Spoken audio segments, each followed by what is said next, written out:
不少女性每月都必须受经痛之苦，有些人会选择服用中药来调理身体，但可别盲目进补，当心造成反效果。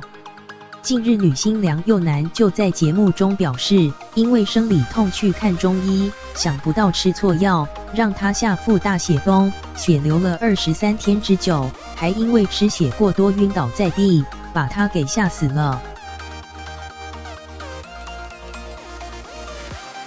梁又男在上节目《医师好辣》分享，他只要接近生理期时，腹部都会剧烈疼痛，十分不适。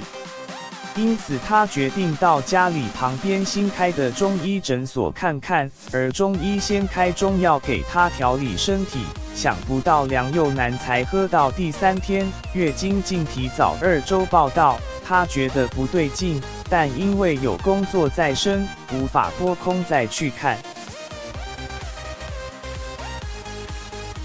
而梁又男接着说，他那时候正在尬戏，不太规律，没想到那次月经竟整整来了23天，而且每天都是暴血。直到某天，剧组刚好到一家医院大厅拍戏，他才跟剧组人员透露他身体不舒服等等需要看医生，不料话才说完，他直接晕倒在地，吓坏在场的人。